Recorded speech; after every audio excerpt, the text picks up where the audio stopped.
Hi, this is another one of our Halloween stories. This is La Llorona, the wailer, the crying woman.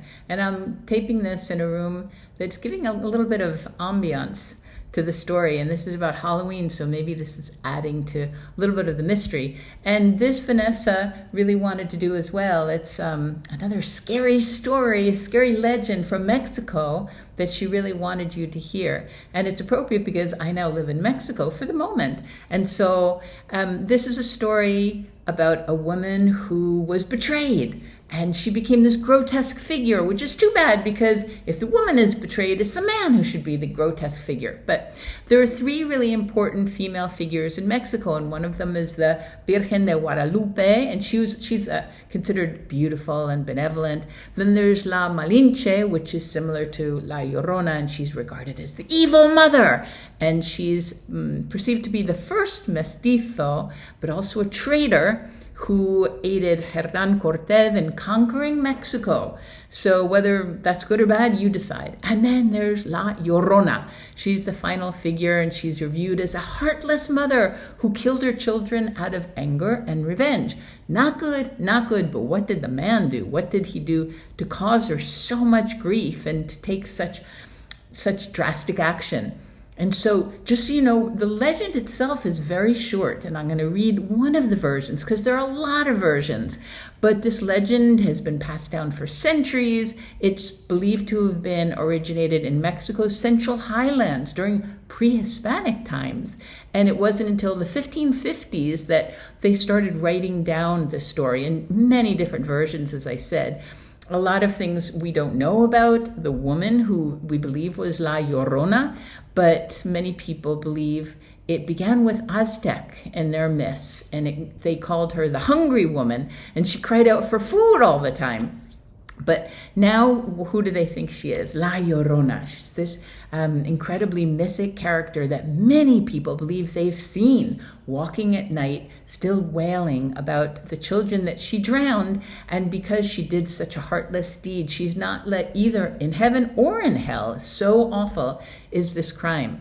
So what happened? What did she do? Let's read one of the versions of the legend, and you decide whether she did something too drastic to ever be forgiven, although mystics, spiritualists, many deep religious people feel that anything needs to be forgiven, anything.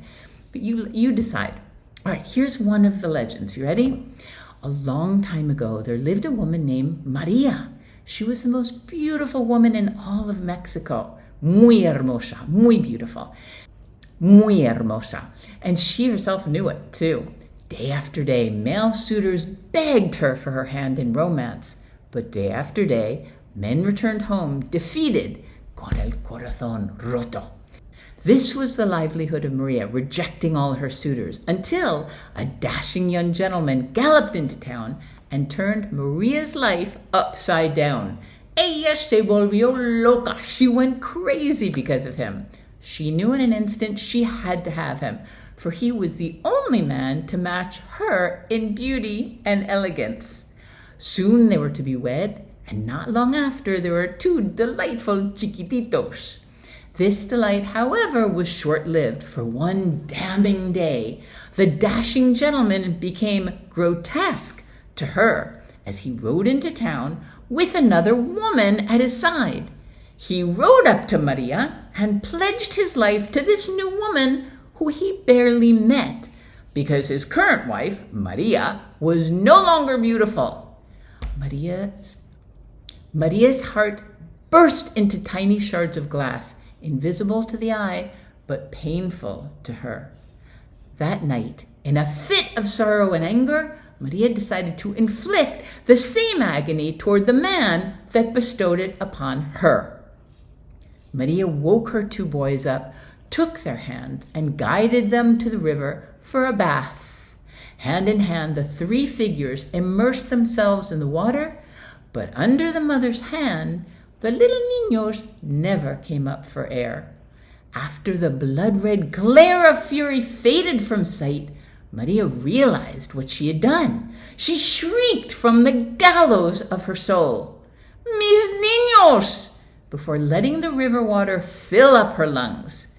It's said now that this weeping woman, or La Llorona, has returned from the hereafter, searching for new children to claim as her own for all eternity.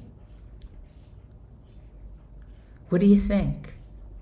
So the legend goes that at night it's said that the ghost of La Llorona walks the streets of Mexico in search of her lost children. She's also commonly seen near large bodies of water. Some say that they can hear her crying, "Ay, mis hijos! ¿Dónde están mis hijos? Where are my children?"